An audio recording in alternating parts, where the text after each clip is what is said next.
সবাইকে স্বাগত জানাচ্ছি। আজকে আমরা সেটের অনুশীলনের বহু নির্বাচনী প্রশ্নগুলো সলভ করব। তো চলো শুরু করা যাক। এর আগের ক্লাসে আমরা সেটের যত বেসিক দরকার বা যত আলোচনা আছে সবগুলো কভার করছি।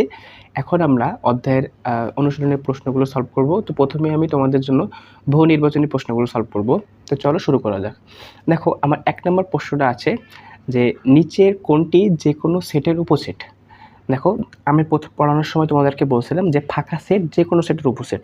এখন ফাঁকা সেট যে কোনো সেটের উপসেট, ফাঁকা সেটকে কীভাবে প্রকাশ করা হয়? দেখো, আমি তোমাদেরকে বলছিলাম ফাঁকা সেটটাকে হয় শুধুমাত্র ফাঁকা চিহ্ন দিয়ে প্রকাশ করতে হবে, তা না হলে শুধুমাত্র সেকেন্ড ব্র্যাকেট দিয়ে প্রকাশ করতে হবে।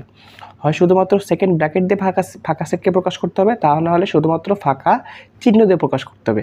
এখন তুমি যদি এমন করো যে ফাঁকা সেটটাকে তুমি সেকেন্ড ব্র্যাকেটের ভিতরে লেখো, তাহলে কিন্তু এটা সম্পূর্ণ ভুল। এটা ভুল, এটা করা যাবে না। তো সঠিকটা হচ্ছে তোমাকে হয় শুধুমাত্র ফাঁকা চিহ্ন দিতে হবে, তা নাহলে শুধুমাত্র সেকেন্ড ব্র্যাকেটটা রাখতে হবে। তাহলে যেহেতু ফাঁকা সেট যে কোনো সেটের উপসেট, তাহলে ফাঁকা সেটের যে সিম্বল সেটা হবে 1 নম্বরের অ্যান্সার।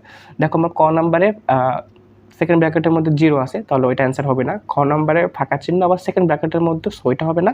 দেখো, আমার গ নম্বরে শুধুমাত্র ফাঁকা সেটটাই চিহ্নটা দেওয়া আছে, এটা, তার মানে আমার প্রথমটার উত্তর হচ্ছে গ। ঠিক আছে? আচ্ছা, এরপর দেখো 2 নম্বর প্রশ্নে বলছে সার্বিক সেট কোনটা। দেখো, তোমাদেরকে আমি বলছিলাম যে আলোচনায় সংশ্লিষ্ট সকল সেট যে সেটের উপসেট হবে সেইটা হচ্ছে সার্বিক সেট। অর্থাৎ তুমি যতগুলো সেট নিয়ে আলোচনা করছো সেই সকল সেটের যে মাদার সেট, মেইন সেট, সেটা হচ্ছে তোমার সার্বিক সেট। দেখো, তোমাদের বোঝার জন্য আমি অ্যাট ফার্স্ট চিত্রটা একটু আঁকাই। পাশে যে ভেন চিত্রটা দেওয়া আছে সেই চিত্রটা আমি প্রথমে আঁকাই, তাহলে তোমরা খুব ভালোভাবে বুঝতে পারবা।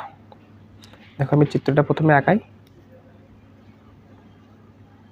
এটা হচ্ছে আমার এ সেট, এটা আমার বি সেট এবং এটা সি সেট। এখানে 1 2, এখানে 3, এখানে 6 5, এখানে 4 7 এবং বাইরে 8 এবং এখানে আছে ইউ। দেখো, এখানে আমরা 3টা সেটে আলোচনা করছি, একটা এ সেট, একটা বি সেট এবং একটা সি সেট।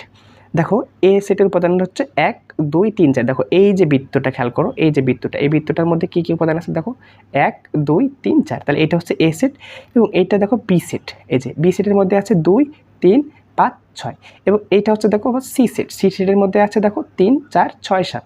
তো দেখো, এখানে 3টা সেট এবং বাইরে আরেকটা সেট আছে 8, যেটা সার্বিক সেটের উপাদান ইউ। সো এখানে টোটাল এই 3টা সেটে আলোচনা করছি। তো তোমার দেখো অপশনে প্রথমে আছে এ, তো এ তো সার্বিক সেট হবে না। খ নম্বর আছে বি এবং গ নম্বর আছে A union B. A union B মানে এ ও বি সব উপাদান, কিন্তু সিটা তো বাদ পড়ে যাচ্ছে। তো সার্বিক সেটটা হচ্ছে ইউ। আমি তোমাদের যখন সার্বিক সেট পড়াচ্ছিলাম তখনই বলছিলাম যে সার্বিক সেটকে আমরা ইউ দিয়ে প্রকাশ করি। তো এখানে তোমার সার্বিক সেটটা হবে ইউ। ঠিক আছে? ঘ নম্বর প্রশ্নের অ্যান্সার। এরপর 3 নম্বর প্রশ্ন দেখো, বলছে কোনটি বি এর পূরক সেট। দেখো, এই যে বি সি দ্বারা কি বোঝায়, বির মাথায় ছোট সি দ্বারা বোঝায় বি এর পূরক সেট। এখন দেখো, পূরক সেটটা কীভাবে করতে হয়, দেখো বি এর উপাদানগুলো বাদে ইউ এর বাকি উপাদানগুলো নিয়ে যে সেটটা গঠিত হয় সেটা হচ্ছে পূরক সেট। এখন দেখো, বি এর উপাদান কোনগুলো, এইগুলো হচ্ছে তোমার বি এর উপাদান। এই যে গোলটা দেখছো, এই যে এটা হচ্ছে তোমার বি এর উপাদান। তাহলে এই উপাদানগুলো বাদ দিয়ে বাকি যারা থাকবে সেগুলো হচ্ছে তোমার বি এর পূরক সেট। তাহলে দেখো, তুমি যদি বিটাকে বাদ দিয়ে দাও, দেখো কী কী পড়ে থাকে, 1 4 7 8। তাহলে এই যে 1 4 7 8 বাদ আছে, এইটা হচ্ছে তোমার বি এর পূরক সেট। এটা তুমি চিত্র থেকে বোঝালাম। আর তুমি যদি ম্যাথ করে করতে চাও, দেখো বি সেটটা কি, তুমি যদি চিত্র থেকে লেখো, দেখো বি সেটটা হচ্ছে 2 3 5 6। এই যে গোলটা, এটা হচ্ছে বি সেট।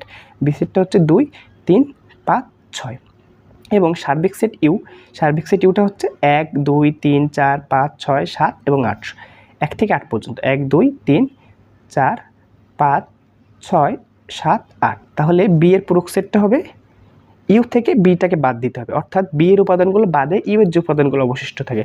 তাহলে তুমি যদি ইউ এর বাকি উপাদানগুলো লেখো, দেখো ইউ এর উপাদানগুলো ছিল 1 2 3 4 5 6 7 8। সেখান থেকে তুমি যদি বিটাকে বাদ দিয়ে দাও, 2 3 5 6। দেখো, এই যে 2 বাদ দিবা, 3 বাদ দিবা, 5 6, তাহলে পড়ে থাকে কি 1 4 7 8। তো এটা হচ্ছে অ্যান্সার। এটা হচ্ছে করে বের করতে পারবে। আর যেহেতু এমসিকিউ শর্টে বের করতে হবে, তো তুমি চাইলে কি, আমরা জানি পূরক সেটটা কি, যে বি এর উপাদানগুলো বাদ দিয়ে ইউ এর যে বাকি সদস্যগুলো সেটা হচ্ছে বি এর পূরক সেট। তাহলে আমি এখান থেকে যদি বিটাকে বাদ দিয়ে দিই, তাহলে দেখো পড়ে থাকছে 1 4 7 8। এটা হচ্ছে আমার বি এর পূরক সেট। এটা হচ্ছে আমার বি এর পূরক সেট, যে বি এর উপাদানটাকে বাদ দিলাম 1 4 7 8। তাহলে এটা হচ্ছে আমার বি এর পূরক সেট। 3 নম্বরের অ্যান্সার তার মানে গ। এরপর দেখো 4 নম্বর প্রশ্ন। দেখো, আমাকে বলছে যে কোনটা A intersection B. A intersection B আমাকে বের করতে বলছে। তো দেখো ভেন চিত্র থেকে কিন্তু আমরা ফার্স্টে পাইছি, দেখো এটা হচ্ছে 1 2 3 এবং 4, 1 2 3 4, আর বিটা হচ্ছে তোমার 2 3 5 6। তাহলে এ ইন্টারসেকশন বি বা এ সেট বি, এ সেট বি মানে কি এ ও বি এর সাধারণ উপাদানগুলো। তাহলে দেখো এখানে সাধারণ উপাদান শুধুমাত্র 2 এবং 3, তাহলে এ ও বি এর ইন্টারসেকশন করলে আমরা 2 এবং 3 পাবো। ঠিক আছে, যেহেতু আমরা এমসিকিউ সেজন্য আমি তোমাদেরকে জাস্ট শর্টকাটে বোঝাচ্ছি। দেখো চিত্র থেকেও কিন্তু বিষয়টা বোঝা যায়। দেখো এখানে দেখো যে চিত্র ছিল, দেখো A intersection B, A intersection B মানে এ ও বি, এটা এ এটা বি, এ ও বির মাঝখানে যেটুকু আছে সেটা হচ্ছে এ ও বি। দেখো এ ও বির মাঝখানের অংশটুকু কিন্তু এইটুকু, দেখো এইটুকুর মধ্যে কি আছে 2 এবং 3, তাহলে এ ও বি সেটকে তুমি চাইলে চিত্র থেকে বলতে পারবা যে এ ইন্টারসেকশন বি করলে আমি কী পাবো, 2 এবং 3 পাবো। ঠিক আছে, তাহলে অ্যান্সারটা হবে 2 এবং 3, ক নাম্বার। এরপর দেখো 5 নাম্বার প্রশ্ন। 5 নাম্বার প্রশ্ন হচ্ছে কোনটি A union B set, A union B set. তার মানে এখন আমাকে এ এর উপাদান এবং বি এর উপাদানকে ইউনিয়ন করতে হবে। ইউনিয়ন করা মানে কি সংযোগ সেট, এখানে এ ও বি এর সকল উপাদানগুলো থাকবে, তাই না? তাহলে দেখো এ ও বি এর সকল উপাদানগুলো তুমি যদি এখান থেকে লেখো, দেখো এ ও বি এর সকল উপাদান কী হবে, 1 2 3 4 5 6। দেখো এখান থেকে কোনো উপাদান আমি পুনরাবৃত্তি করবো না, কিন্তু সবগুলো উপাদান লিখবো, যে 1 2 3 4, 2 3 তো লিখছি, তাহলে 5 6, এটা হচ্ছে আমার এ ও বি এর ইউনিয়ন সেট। এবং এটাকে তো চাইলে তুমি চিত্র থেকেও লিখতে পারো, এই যে তোমার যে ভেন চিত্র ছিল, দেখো এ ইউনিয়ন বি মানে এই যে পুরাটুকু, তাহলে 1 2 3 4 5 6, সিটা বাদ যাবে, সিটা বাদ, জাস্ট এ ও বি এর উপাদানগুলো, এ এর উপাদান এবং বি এর উপাদান, তাহলে 1 2 3 4 5 6, এটা হচ্ছে তোমার এ ও B, A union B set. তাহলে 5-এর উত্তরটা হচ্ছে ক নাম্বার, 1 2 3 4 5 6। আচ্ছা, এরপরে দেখো নমুনা প্রশ্ন। নমুনা প্রশ্নের 1 নম্বর প্রশ্নটা হচ্ছে সেট প্রকাশের পদ্ধতি কয়টা। দেখো সেট প্রকাশের পদ্ধতি কিন্তু দুইটা, একটা হচ্ছে তোমার তালিকা পদ্ধতি এবং আরেকটা হচ্ছে সেট গঠন পদ্ধতি। একটা তালিকা এবং আরেকটা হচ্ছে সেট গঠন পদ্ধতি। তাহলে সেট প্রকাশের পদ্ধতি হবে দুইটা, খ নাম্বার অ্যান্সার। আচ্ছা, এরপরে দেখো 2 নম্বর প্রশ্ন। 2 নম্বর প্রশ্নে বলছে দেখো এস একটা সেট, এস সেটটা হচ্ছে এক্স এবং এই চিহ্নটাকে আমরা যেন বলি এক্স যেন এক্স জোড় সংখ্যা, এক্স যেন এক্স জোড় সংখ্যা এবং 1-এর সমান এক্স এবং 7-এর সমান, এই সেটটাকে তোমার তালিকা পদ্ধতিতে প্রকাশ করতে বলছে। দেখো এখানে জোড় সংখ্যার সেট হবে এবং এই চিহ্নটা দ্বারা বোঝায়, এই চিহ্নটা বোঝায় যে এক্সটা 1-এর সমান বা 1 থেকে বড়, এবং এই চিহ্নটা দ্বারা বোঝায় এক্সটা 7-এর ছোট বা সমান। তাহলে দেখো 1-এর সমান বা 1 থেকে বড় এবং 7-এর সমান বা 7 থেকে ছোট জোড় সংখ্যা কোনগুলা, দেখো 1 তো জোড় সংখ্যা হয় না, তাহলে 2, এরপর দেখো 4 জোড় সংখ্যা যেহেতু 4, এরপরে 6, 2, এটা হচ্ছে আমার জোড় সংখ্যা। তাহলে এসের সেটকে তালিকা পদ্ধতিতে প্রকাশ করলে আমরা পাবো 2 4 6। তোমার খ নম্বর অপশনটা হচ্ছে 2 4 6, তাহলে এখানে উত্তরটা হচ্ছে খ 2 4 এবং 6। এরপর দেখো 3 নম্বর প্রশ্ন। 3 নম্বর প্রশ্ন দেখো লেখা আছে এ সমান 2 3 5 হলে নিচের অপশানগুলো দেখতে হবে। দেখো এ সমান তোমার কী দেওয়া আছে, এ সমান দেওয়া আছে 2 3 5। এখন তুমি যদি খুব ভালোভাবে খেয়াল করো, দেখো এই 2 3 5 এগুলো কিন্তু আমার মৌলিক সংখ্যা, 2 একটা মৌলিক সংখ্যা, 3 একটা মৌলিক সংখ্যা এবং 5 একটা মৌলিক সংখ্যা।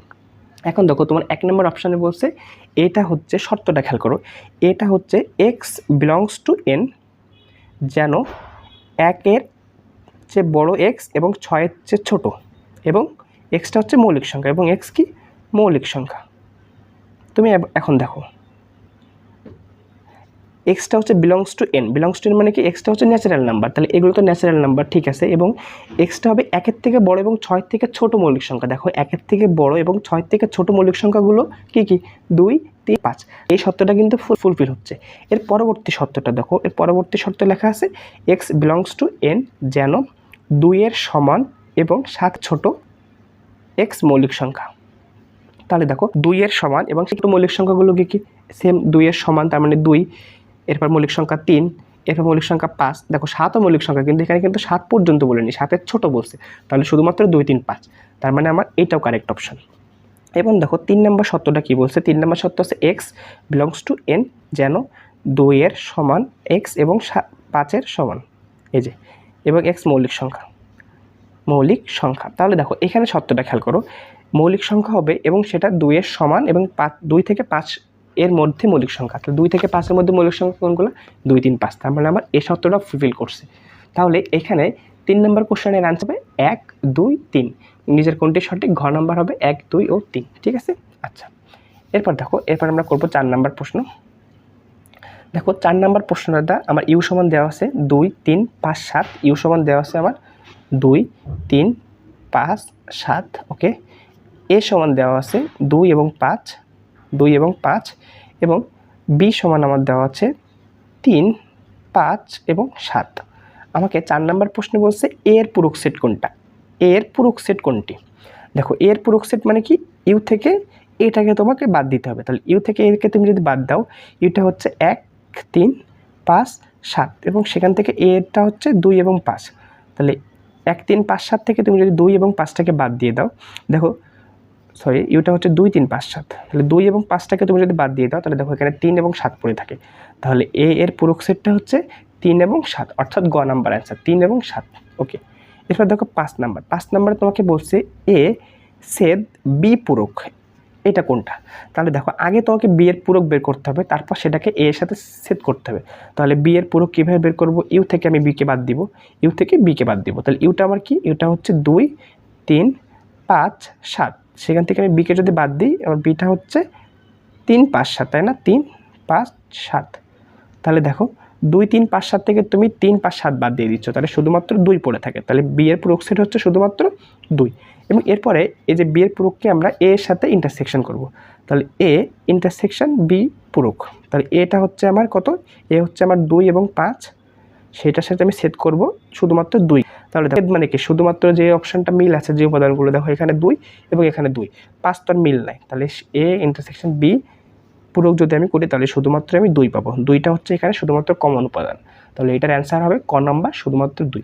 তো এই হচ্ছে তোমাদের বহু নির্বাচনী সলভ, এবং এরপরে আমি ধাপে ধাপে তোমাদের বাকি প্রশ্নগুলোর উত্তর সমাধান আকারে নিয়ে আসবো। তো তোমরা আমার সাথে থেকো।